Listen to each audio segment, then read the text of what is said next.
Sarıgulov Dastan Islamovich, Kırgız Respublikasının eks-mamleketlik katçısı, mamleketlik kızmattın birinci derecedagi mamleketlik kengeşçisi, Kırgız Respublikasının Jogorku Kengeşinin eks-deputatı, Kırgız Respublikasında emgek singirgen kuruluşçusu, professor, 12 kiteptin jana 17 el aralık ilimi emgeklerden avtoru.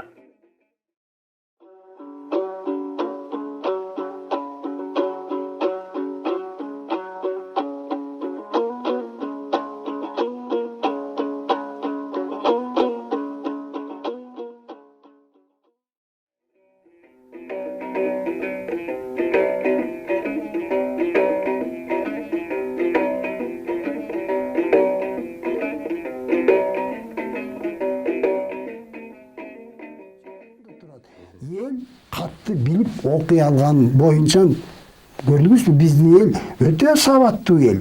Қатты таныйт, билимдүү, орто билимдүү. Ушундай Агай, бул жагы мейли, бул жагы жакшы болсун.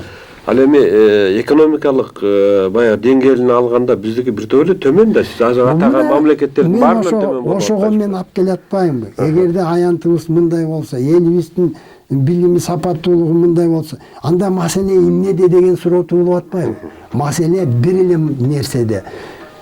30 жыл бою иштеп келген коомдук саясий жана мамлекетти башкаруу түзүм эл мүдөөсүн актабай жатат. Кубаттуу, күчтүү мамлекет курууга жөндөмсүз болуп атат. Демек, бул суроого бир эле жооп. Биз мамлекетибиздин коомдук саясий жана башкаруу түзүмүн өзгөртүшүбүз керек. Кантип өзгөртүшүбүз керек? Бул мына сөзүбүздү улантабыз казыр. Кантип өзгөртүшүбүз керек? Элде айып жок, аянтыбызда айып жок, кен байлыкта, жер байлыкта, суу байлыктарда маселе жок да, туурабы? Туура. Анда экономиканы көтөрүүдө биз сөз кылбашыбыз керек. Ачык айтканда, элибиздин маданияттуулугу, иман адептүүлүгү кумурскадан аттап өттөйт, кыргыз. Жылан боз үйгө кирсе ак чачып эметет. Эмне деген аруулукка жеткен? Анда маселе эмнеде? Маселе 30 жыл бою элдин мүдөө талабын аткарбаган, биздин тарыхый басып өткөн жолго төп келмеген, тескерисинче карама каршы келген коомдук саясий жана мамлекет башкаруу түзүмгө биз байланып калдык да. Ушуну өзгөртүшүбүз керек. Себеби мына айтып атпаймынбы, 30 жылда бир дагы бийлик жүргүзгөн адам элге жооп бербейт. Эгерде сиз жеке менчик машинеңизди бирөөгө бериңиз 3 айга эчтеке жооп бербейт деп талкалап коебу? Туура. Эгерде бир короо коюңуз бар, 150 койду мага бериңиз 1 жылга, мен эчтеке жооп бербейм. Сиз 150 кой жоготосуз. Биз мамлекетти 5 жылга беребиз президентке, 5 жылга беребиз жогорку кеңешке, алардын бири да эчтекеге жооп бербейт. Каалашынча бийлик жүргүзөт, басып кете берет. 30 жыл ошого күбө болдук да. Мына бир гезит жарыялады. 30 жыл ичинде эл казнасынан 29 миллиард доллар уурдалган экен. Биринчи президенттики 4 миллиард деп атат, экинчи президенттики 7 деп атат, 9 деп атат. Анан кийин жан жөөкөрлөрү Ширшо, Балкыбек, бир топ ысымдарын, Данияр Үсенов. Булардын баары 1,5-2 миллиардтан эл казнасынан акчаны алып кетти да. А болбосо Англияга барып, ошо деңизден арал сатып алганга канча акча керек? Сатып алып атат, туурабы? Эл казнасын тонойт, жооп бербейт, миллиард долларларды уурдайт, кете берет. Анан кантип элдин турмушу оңолот эгерде биздин саясий система ушундай болсо. Мисалы бир эле чети коррупция дейлик. Мына коррупция менен күрөш башталды деп атабыз. Айрым коррупционерлер менен күрөш болуп атат. А коррупциянын өзү менен күрөш бөлөкчө жүрүш керек эле. Биринчиден баш мыйзамда өтө ири каражатты эл казнасынан жеп алгандарды катуу жоопкерчиликке тартыш керек эле. А бизде 30 жылда ушунча жоготуу болду, бир адам тартылдыбы? Көп болсо 1 жыл отуруп чыгып кетип атпайбы? Кытай мамлекетинде ушул коррупция боюнча мен изилдеп көрдүм да.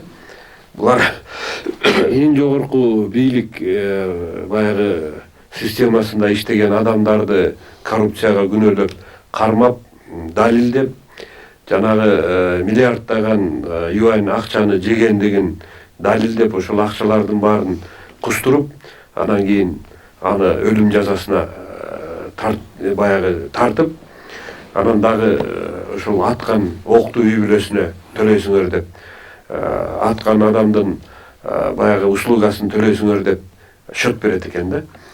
Бизде 100 бөлкө нанды уурдаса, жанагы журналист, Азаттыктын журналисти айтып атпайбы, бир бөлкөнү казынага кайра кайтарып коюп, анан чыгып бошоп кетип атат деген нерсе айтылып атат да.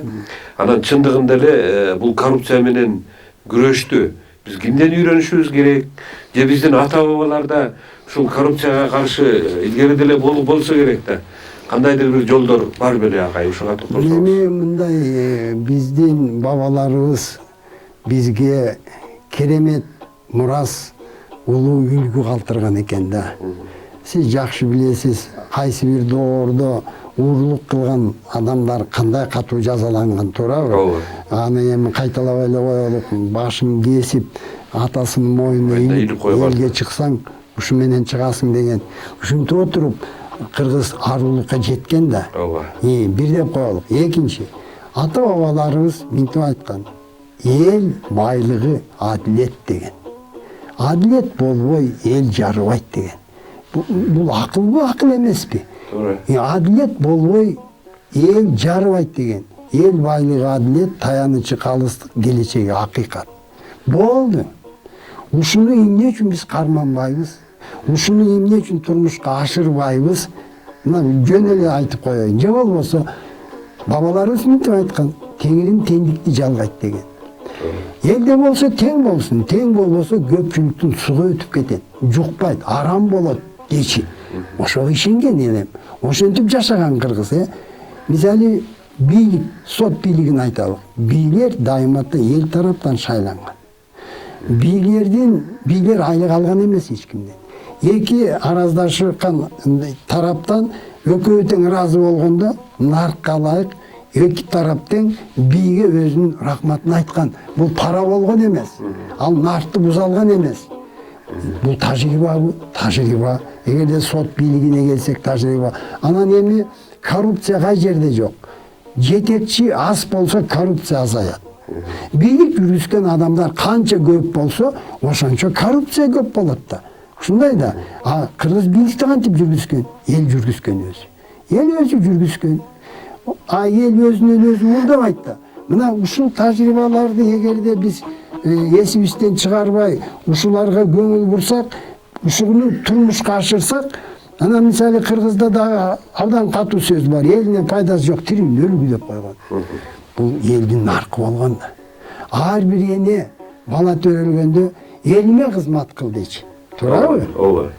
Күндө айткан сөзү, берген батасы, айткан алкышы ушундай болду. Айланайын, элиме ак жолтой бол, элиме кызмат кыл дечи да.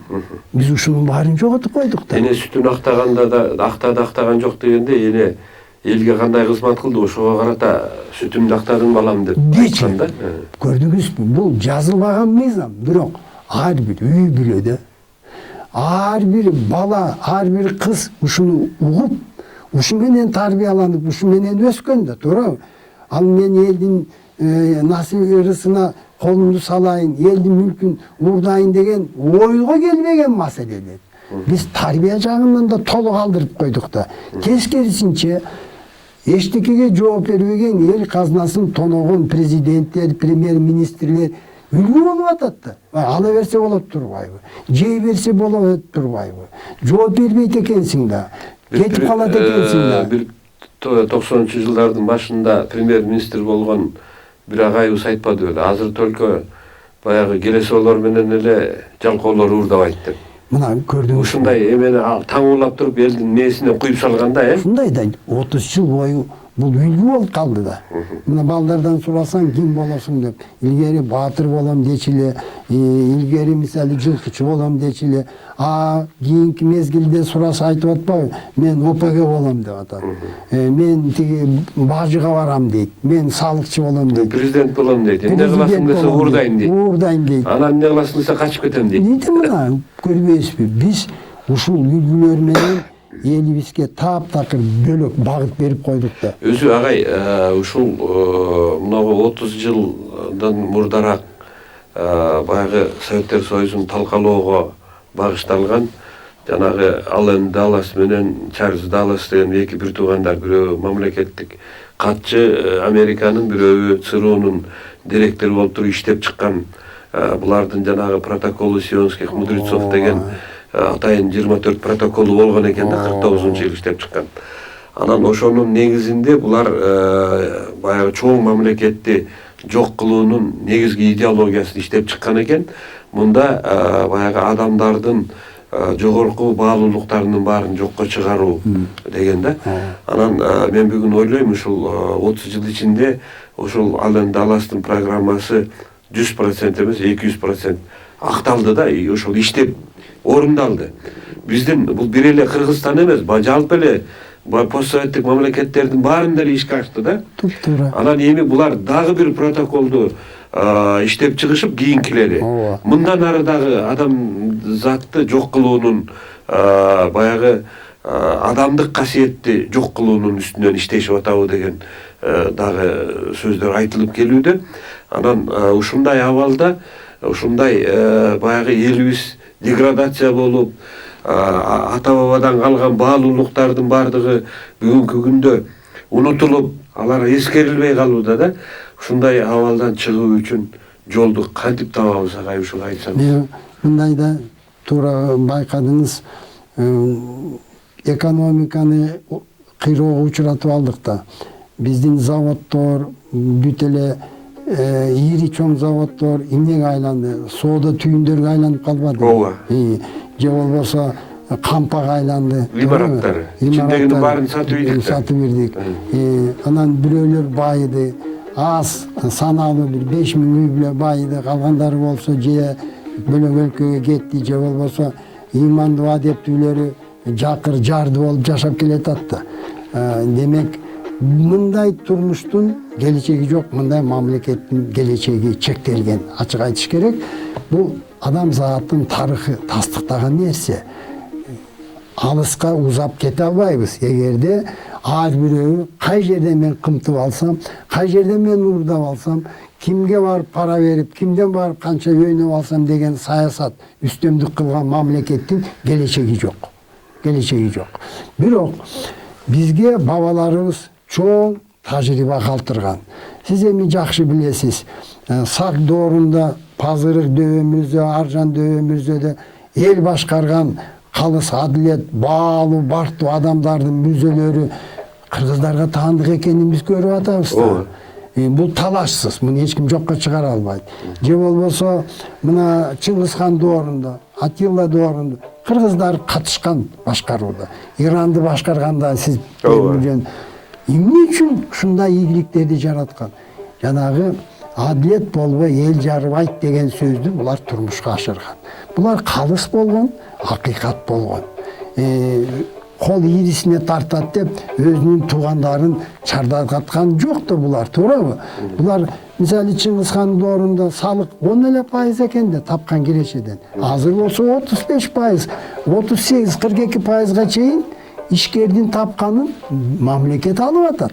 Эңгейиштүү. Бюджетке түшкөн акчаны анан кийин коррупция менен жеп атат да. Ал элге кызмат кылбай жатат. Жанагы чиновниктердин санынын көптүгү, башчылардын көптүгү ошол коррупцияны эметип атат. Бир киши айтып атпайбы, мен өзүм торпогум бар дейт. Базарга алып барайын десем, справка керек дейт. Айыл өкмөткө барсаң, бирдеке бербесең, ушу алакандай кагазды бербейт дейт. Күтө тур, эртең кел, печатың тиякта калды эле, текшерем, бирка жок сенин малыңда деп. Ушул жерден дагы ар бир кызматчы өз жеке кызыкчылыгын өндүрүп атат да. көздөп атат. А эми укук коргоо органдары да айталык. Бул эми мамлекеттин кызматын тергөөчүлөр, прокурорлор байоо үчүн пайдаланган учурлар көп болуп атпайбы? А жөнүндө айтып да жатышат, жазып да жатышат, кармап да жатышат. Бирок ушундай жаман адат болуп калды да. Биз жанагы ата бабанын наркынан, салтынан, ата бабанын тажрыйбасын таптакар унуткан үчүн биз жана ээчип атпайбызбы эми бартыштын базар экономикасы. Мына ачык айтканда базар экономика же капитализм деп коелучу. Капитализм акыркы 200 жылдын ичинде демек